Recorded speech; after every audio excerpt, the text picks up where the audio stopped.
Hi,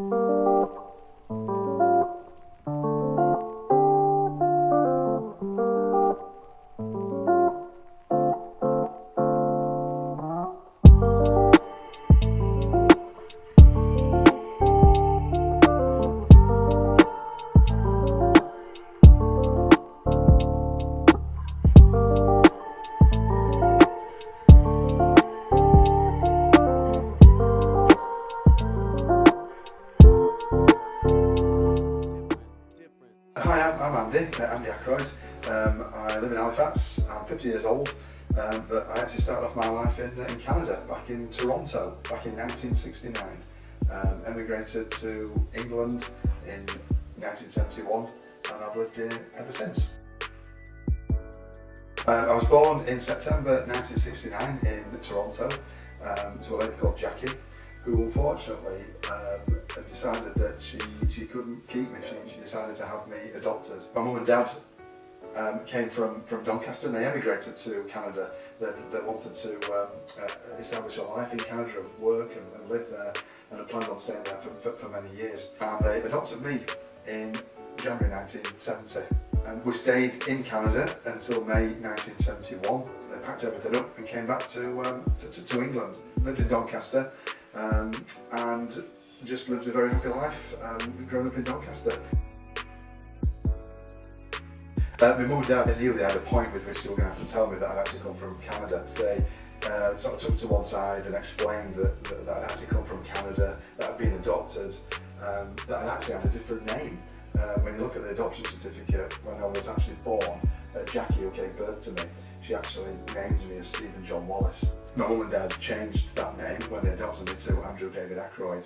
I never really registered what it is, the enormity of what they're actually talking about. I was actually, I famously remember thinking, great, can I go and play football again then?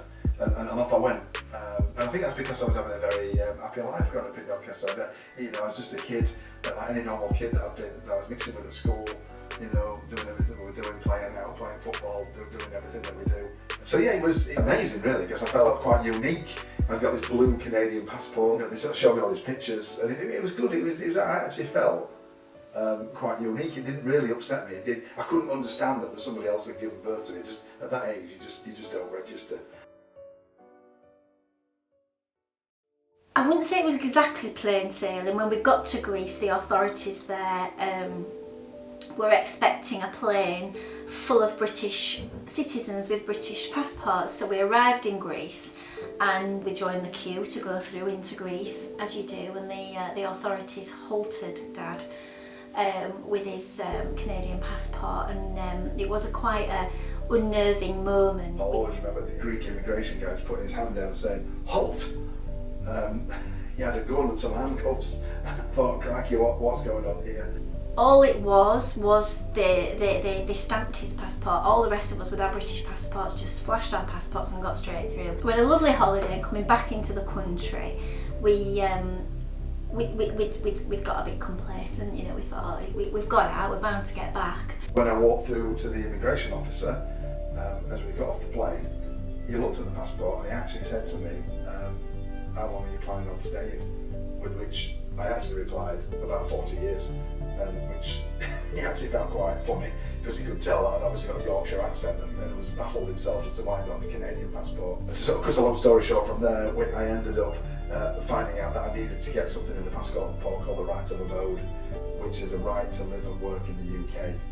So we had to go and get that stamp in the passport, which then allowed me to walk in and out of the country at free will. I think my mum and dad, as I did, just thought I was British. There was never a need for us to find out that I wasn't, because we never applied for a British passport, because we never went abroad. We only ever went on holiday in England.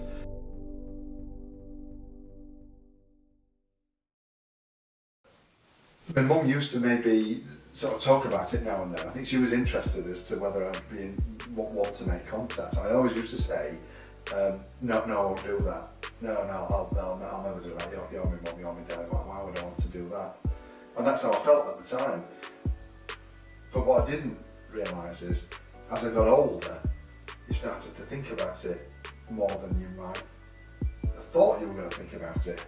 It became something that I started to wonder.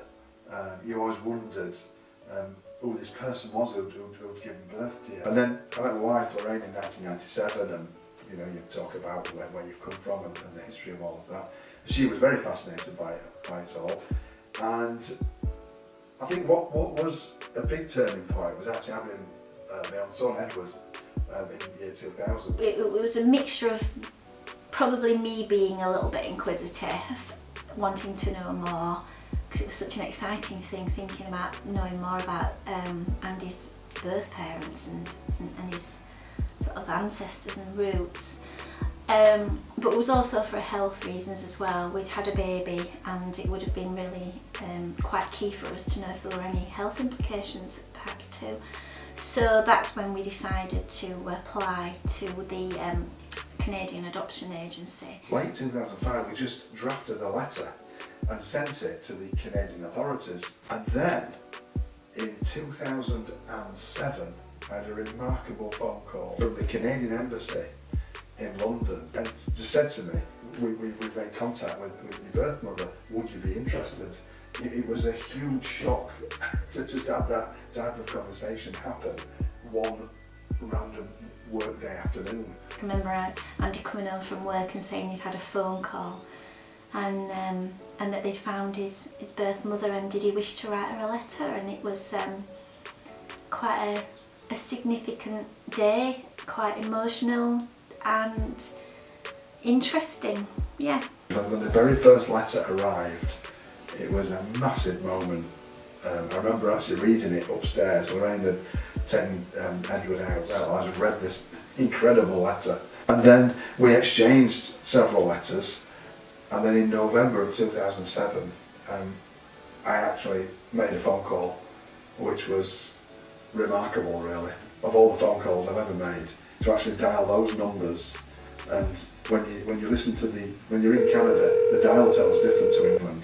Each dial tone is a bit longer.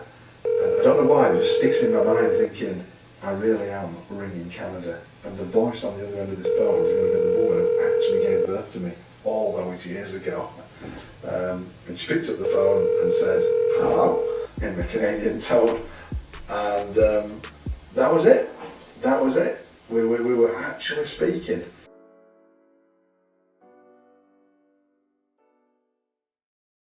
In August of 2019, we actually visited Canada.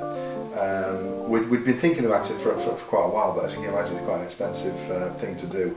But we bit the bullet and went over, and we arranged to meet Jackie for 2 days in Toronto with her friend Vivian. We weren't really sure how it was going to go, but it was absolutely brilliant. We met her at 9:30 the following morning, and her and Vivian were like just the most fantastic tour guides of Toronto. And also it was just very, very, very poignant. There was a picture I've got with Jackie where we're just about to cross the road to go to the CN Tower, and I've actually got my arm around her, and I looked at that photo, and she actually picked it out herself when I spoke to her on the phone a few months later, to think that she'd given me up for adoption back in September 1969, and there we were 50 years later, back together. It was a very, very poignant moment.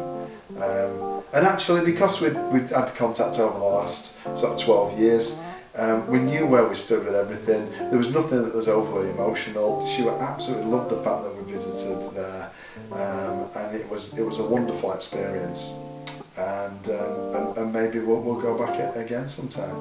I think it's important to say as well, you know, I owe an enormous amount of gratitude and debt really to my mum and dad, who brought me from Canada to Doncaster to live in England. I had a very, very happy upbringing, just living a very normal life with lots of friends, doing lots of activities, going on holidays, and just living a really nice life in England. And in Canada it could have been a lot different. Jackie was very young, probably could have lived, you know, in social housing. It could have been, you know, quite a poor life. From what I've actually listened to how she led her life, certainly in the sort of 1970s, you know, we could have been very poor. And actually, my mum and dad brought me across to England. You know, I look back to all those years with a lot of fondness.